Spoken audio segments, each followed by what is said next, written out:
The Humming by Ellen Potter. Chapter 1. There are no road signs to mark the tiny village of Limpet. It lies between two towns that you have never heard of. If you pass Ostrander's goat farm, you've gone too far. We won't stay long in Limpet. There's not much of anything here for us except the girl. And the girl was not much of anything either. Not back then. Her name was Rue Fanshawe, and she was too small for her age. She had a narrow, bony face and a tight, dissatisfied mouth. Her rusty brown hair was shoulder length, with bangs that hung over her eyes. They were green eyes.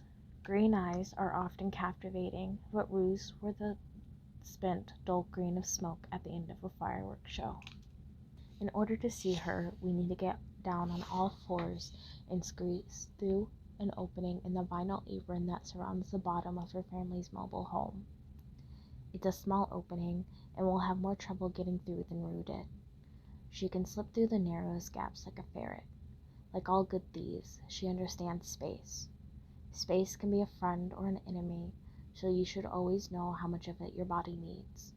Rue, being tiny, needs very little, and she feels most comfortable in cramped areas, like this one. Duck your head. There she is. Let's begin. With her legs pulled up and her chin on her knee, Rue listened to the sound of the men's footsteps above her head. They trampled back and forth from the living room to the bedroom beside it. She supposed they were tramping through her own bedroom too, but there was nothing of interest for them there. The thing of interest was directly above her head. The men kept returning to that spot. She could hear their voices too, but she could not make out the words. One man threw up. She heard the sound of retching and then footsteps rushing off. To the bathroom, maybe? She knew they were going to find her eventually. She considered, in an offhand way, what would happen to her when they did. In the end, she decided she didn't really care. She had been shivering badly, whether from cold or from fear, she wasn't sure. Now her body was still again. Quiet. There was nothing to do but wait. She turned her attention to the tiny green snake that was balanced on the knee of her tan corduroys. The light from the narrow break in the trailer's vinyl apron passed through the snake and turned it the sort of green Rue's eyes might have been, had her life been different, emerald and clear. The snake's undulating body looked so cool and smooth that Rue stuck out her tongue and licked it. Oddly, she could feel the imperfections on the glass, small bumps and scuffs that her eyes could not detect. All around her on the icy, packed earth were dozens of tiny flowers, some made of blown glass, some trapped in lucite domes, daisies, tiger lilies, a bouquet of pink roses, paper-thin red poppies. There was a pair of enamel earrings shaped like marigolds, large and gaudy, which she had stolen from the drugstore. She had mounded up the earth and planted them by sticking their posts through the ground. Rue considered the little garden before nudging the poppies closer to the marigolds and putting the snake between them. Then she flung herself to the ground and listened to the earth. It was something she did often, checking the ground the way other girls might check the mirror. She could hear all its movements, small, fluttering sounds of life that fascinated her. Here, beneath the trailer, the sounds were stealthy, quiet stirrings of slow-moving bugs, the squeezing and shoving of ice crystals in the March thaw. She heard a new sound, above ground and close by. Opening her eyes, she saw a mouse a few feet away, staring at her. Very slowly, Rue stretched out her hand and wiggled her fingers towards him, happy to see him. He edged closer to her, hoping for food, as usual. She wished she had some. In any case, he came close enough to let her stroke his back, the fur still thick from winter and the color of buckwheat honey.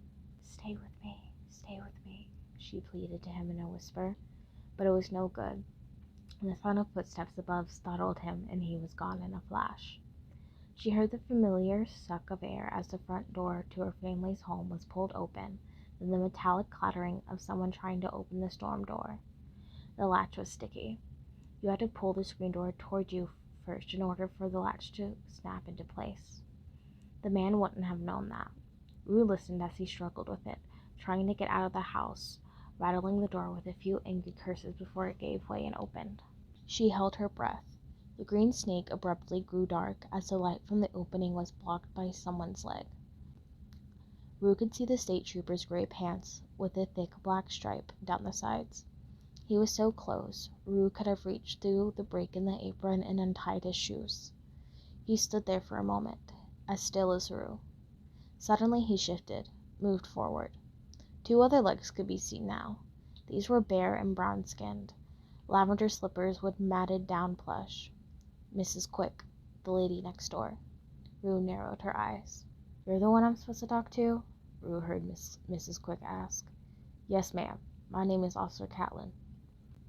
"I know who you are, Jason Catlin, who lives down on Myrtle Street, so don't officer me. Did you catch them who done this?" We have someone in custody, ma'am." "How well did you know the family?" The state trooper sounded a little shaky. Maybe he was cold. "Is all of them dead, then? The girl, too?" Miss Quick's voice was whispery, like she was talking in a dark room. "Ma'am, please. How well do you know them?"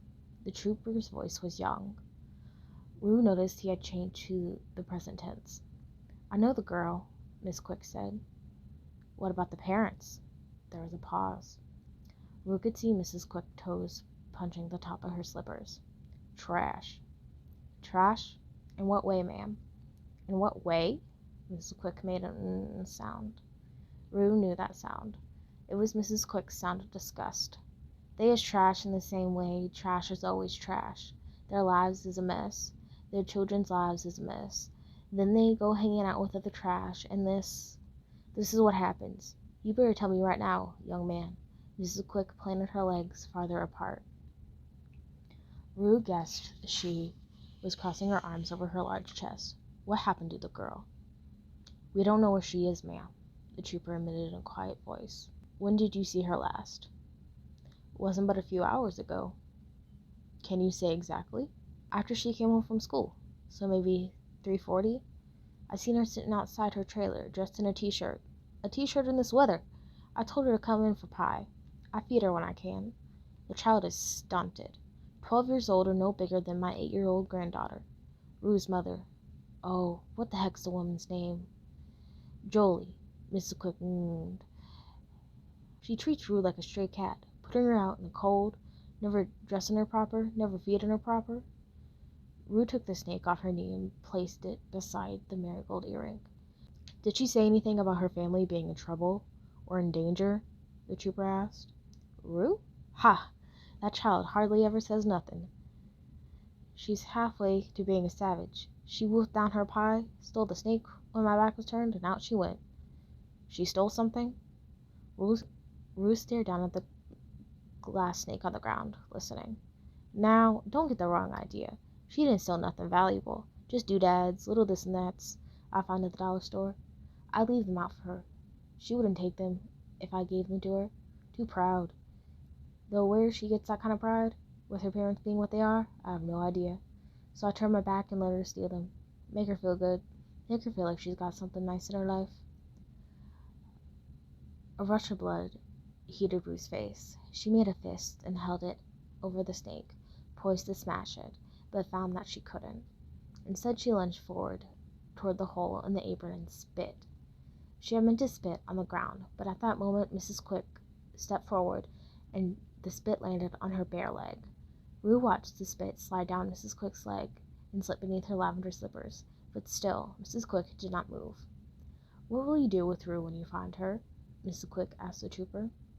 "A family member has already been contacted," he said. Rue frowned. "Family?" She had no other family. No cousins, no aunts or uncles. She supposed there might be grandparents somewhere, but she didn't know them or care about them. And since they never bothered to see her, she guessed they didn't care about her either. "They decent folks, Jason? These relatives of Rue's?" Miss Quick asked. "I couldn't say, ma'am," the trooper admitted. There was a pause before he added in a low voice, I did hear they have money." "You mean they're rich?" Mrs. Quick's voice sounded astonished. That's what I heard, the officer admitted. In that case, Officer Jason Catlin, you might want to peek under the trailer. Mind your fingers, though. She bites.